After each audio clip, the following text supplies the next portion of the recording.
welcome to this two-part end of 2018 roundup episode of Talking Europe on France 24. In this programme, we're going to be revisiting some of the biggest news stories from the tail end of this year. We'll be listening again to some of the newsmakers we've interviewed from around the European Union and beyond, and we'll revisit a couple of our favourite moments from out in the field. Well, let's begin with the story that's ploughed its way through the 2018 news agenda like an industrial-scale scallop trawler in a French fishing port. I am talking about Brexit. Well, as the world tentatively pencils in a few important dates onto its 2019 calendars, the situation regarding the UK's EU membership is still far from clear, and I mean that for politicians and ordinary citizens alike. Our reporters have been to meet some of the Brits who were most in favour of quitting the EU at the 2016 referendum, the fishermen of southwest England and their customers. As you'll see, there is an ocean of uncertainty about where things are going. Shellfish caught a few hours ago off the coast of Devon. But much of it will end up on dinner plates in France and Italy. If you ask any English person what they want, oh, can you get me a bit of fish? What sort of fish do you want? Cod. They ain't got a clue of eating anything else. That's the only thing they've eaten in the fish and chip shop, see? Battered cod and deep-fried potato. Fish and chips is a British classic. Unfortunately, the British don't eat most of the various types of fish their fishermen catch. So over 2/3 are exported to other EU countries. If, after Brexit, Britain stops European boats fishing freely in its waters, Brussels could put trade tariffs on British caught fish and push British fishermen out of the market. Now we're ready to go. With Brexit looming, Dan the fishman is on a mission to get British people to eat more British caught fish.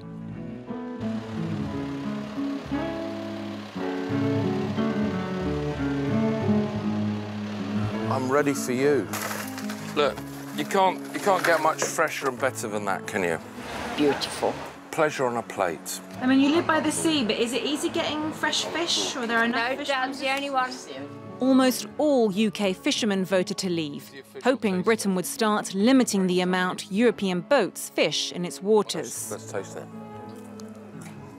But there's no guarantee that will happen, and until British consumers expand their eating habits, British fishermen will still need the EU market to sell most of their catch.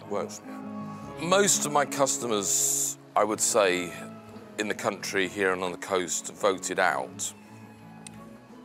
And I think largely that was a protest vote.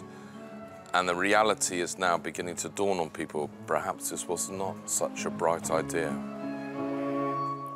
Many of you, our viewers, have been contacting me and the team with your questions about Brexit. In October, the French government started their preparations for a no-deal scenario. I asked the Europe Minister, Nathalie Loiseau, one of the most recurrent questions. Will Brits living and doing business in France be thrown into chaos in spring 2019? This decrees that I presented to the Council of Ministers this week, I wish I will not have to use them.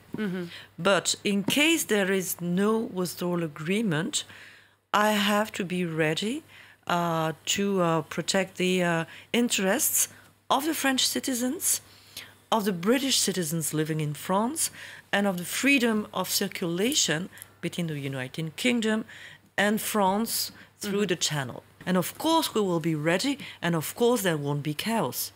So far, so reassuring, but let's wait and see how things pan out. Now, don't forget, it's not just British citizens in the UK who are waiting to find out what will happen. People in British overseas territory, Gibraltar, and their Spanish neighbours have found themselves one focal point of these political crosswinds too. Chris Moore and Karim Yayaoui introduce us now to some of the locals there and their concerns. The Rock of Gibraltar, a strategic gateway to the Mediterranean, a mere 14 kilometres from Morocco. Just the other side of this runway is Spain. For 3 centuries, this speck of limestone has been a British overseas territory, and the Crown's influence is plain to see. But its population of 34,000 has roots that reflect its position as an international crossroads. By a statue of British naval hero Horatio Nelson, local historian Tito harks back to 1967 and an overwhelming vote in favour of UK sovereignty. Call it referendum gate. as a reminder of the big referendum we had to say that we don't want to be Spanish. Okay. And you still don't want to be Spanish? No. No way. It's an identity based on proud exceptionalism and a fierce sense of separateness from Madrid, which maintains its right to the rock. Over at government headquarters, they seem more concerned about the logistics of Brexit. Well, the people of Gibraltar are enthusiastic Europeans. 96% of us voted to remain within the European Union. So obviously, we are in a position where we don't want to be. We find ourselves leaving the European Union because the UK voted to leave. Our debate is about the movement of people, how people are going to cross that border once we are no longer in Europe. Every day, more than 10,000 Spaniards come in from neighbouring La Linea, where unemployment stands at 40%. For locals like Lorenzo, Gibraltar's an economic lifeline he's seen cut off before, when Spain was a dictatorship. Buenísimo. Muy bueno, café. My life is very bad because here nobody's got job. I have to go to Gibraltar and I don't like going every day. I would like to work here, but there are no jobs here. As the flight from London lands, it's business as usual on the runway. But both Gibraltar and the Spaniards who depend on it are waiting nervously on the impact of a vote that took place 2,000 kilometres to the north. Well, beyond the EU's member states, Brussels has been much preoccupied with its traditionally strong partnership with the United States. Amid threats of trade war, the American pullout from Brussels' much-cherished nuclear deal with Iran and more, my colleague Armin Georgian met the US ambassador to the EU. He asked Gordon Sondland whether his country actually likes the European Union. Well, it's really not about liking or disliking the EU. The sense I get is that while the relationship is long and deep, and the United States has for decades supported the EU both militarily, both in terms of beginning, frankly, with the Marshall Plan, we don't really get credit for that. If President Trump was only about smart politics, it would be very easy for him to fall in the footsteps of his predecessors, and I'm speaking of multiple predecessors, not just his immediate predecessor, and have a lot of nice, friendly meetings with Europe, a lot of great meals, some great photo opportunities, and no progress. He is bound and determined to fundamentally fix the structure that currently exists. Well, one source of acrimony between Brussels and Washington was the idea of a European army. It's a pet project of Emmanuel Macron, and as Donald Trump arrived in Paris for the armistice commemorations, the US president took aim at his French counterpart over the idea. Well, as that storm rumbled, I sat down with the head of the European Commission and asked Jean-Claude Juncker whether a bigger confrontation was on the cards over all of this. But if a European army there would be, and one day there will be a European army, this army has to align with NATO forces. This would not be, even not in the understanding of President Macron, an army against or beneath the US. The US for decades now are asking an improved military effort from Europe. We have launched as a Commission, and the High Representative the same, the European Union of Defence. We are spending during the next financial period, 21, 27, 20 times more credits, financial volumes to defence. So this is not an idea which is shocking me, but this is not a short or medium-term initiative. Well, sticking with Mr. Juncker, we also discussed the increasingly thorny relationship with Moscow, with suspicions increased by the chemical attack in the UK last spring and an increase in NATO and Russian military exercises. The French president is among those who's called for a rethink on this relationship. Well, sanctions the EU imposed over the Russian annexation of Ukraine in 2014 are still in place, and Vladimir Putin warned NATO this year over potentially sighting missiles in Europe. I asked Mr. Juncker how concerned Europeans should be. We should, from time to time, more often than now, have a meeting of the Russia-NATO Council, because if you have problems, you have to discuss. We are not in a discussion mood with Russia. This has to change, but we cannot step away from the sanctions, because the sanctions have a reason, and the reason was Crimea, was East Ukraine. So as long as the Russians are not behaving in line with the international law, the sanctions will stay. Of course, millions of EU citizens are themselves neighbours with Russia across their land borders, including in Estonia. Of the Baltic states' 1.3 million strong population, around a third are ethnic Russians. What's more, many of them speak only Russian in their daily life. Our team travelled to Narva on the Estonia-Russia border. Here's Luke Brown's report. Estonian language class for these elementary school children in Narva, the country's biggest Russian-speaking city. For younger pupils here, Estonian is taught as a foreign language. It's not until the final 3 years of high school that more than half their classes are taught in Estonian, but for many students, that's too late. I would have preferred it from the very beginning, 50-50. Experience shows the kids are much more fluent. Knowing Estonian is the best way to broaden your opportunities. The de facto segregation of schools is born of necessity. More than 9 out of 10 Narva residents are native Russian speakers. But for the school's head teacher, that isolation leads to a brain drain. I think we're losing these number of very good, talented people who choose to reside in some different places rather than Estonia and Narva in particular. At over 9%, unemployment here is twice the national average. Its factories have all slowly closed since the end of the communist era. Another legacy of Soviet times, Estonia's large Russian minority, a quarter of the national population.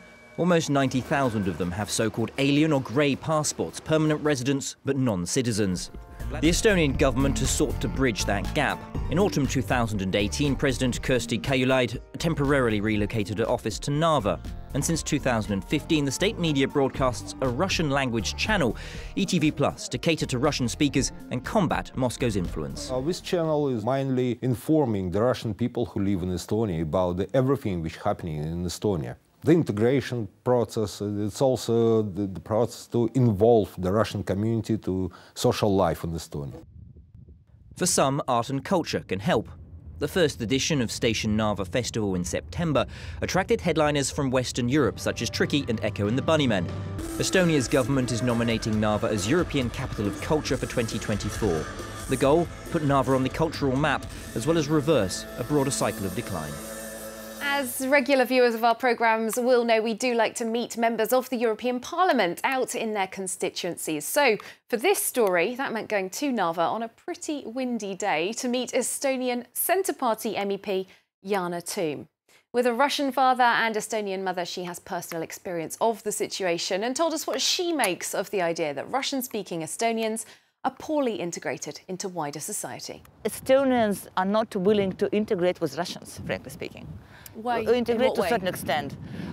We have like generation of Estonians who don't speak Russian at all. Of course, it's their choice. But now it's improving. There is interest in Estonian schools to learn Russian, and Russian children and Russian young people are learning Estonian. Many thousands of people here have what's known as grey passports, sort of neither nationality, but they can circulate freely in the EU. And in Russia, they can't vote, but they have those other advantages. Can that situation really continue? If you're Estonian citizen, you can travel visa-free to 150 free countries. And if you have grey passport, you have only 15 countries to travel without visa. So this is not an advantage, you know. These people just did not qualify to get Estonian citizenship, and they choose this one. It was a temporary solution, but you know, the temporary things are really long-lasting sometimes. Well, let's have a change of topic and a change of weather now. 2018 ended with a tense global climate summit in Katowice in Poland. The United Nations head Antonio Guterres warned the world that the issue of global warming is running away from us. Well, one part of the European Union that's very much feeling the effects of climate change is the French Caribbean. These overseas territories learning to adapt to increasingly strong cyclones. One of the fiercest recent storms was Hurricane Irma, which left dozens of people dead in September 2017. Well, just over a year on, we went to Martinique, where the peaceful landscapes belie worries about how to secure the future. I asked fruit farmer Abdul Jire how extreme weather is impacting his work.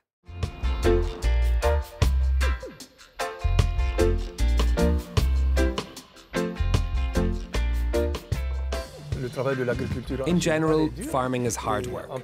What's more, the climate here means we occasionally have hurricanes, and when a hurricane passes through, Basically, it would make anyone want to cry. But it's up to us to feed ourselves, rather than relying on food coming from anywhere else. We can see that you have had some European involvement in your work here. What do you think about this low take-up of European funding? The administrative side doesn't always work well for us. There's a lot of red tape and it all takes a long time. It's especially hard for small-scale farmers. We're in what's known as an outermost region of the EU, and this means we have particular needs that aren't necessarily the same as in the rest of Europe. Well, we've talked a lot about problems, but looking to the future, are you optimistic about your own production and production in Martinique in general? Let's not forget that we have our own market of 400,000 inhabitants, and we have 1 million tourists per year, so the potential in this market is huge. What's more, people who come here want to discover local products. And that's one of the reasons why I think that if the political will is there among our authorities, we can turn things around, and quickly. Well, that's it for part 1 of our End of 2018 Look Back show. We'll see you after the news for the rest of the programme. We'll be talking East-West splits, an Italian job of sorts, Balkan business, and even indulging in a little wine tasting with an EU neighbour. For now, we'll leave you with more views of Martinique. See you in part 2.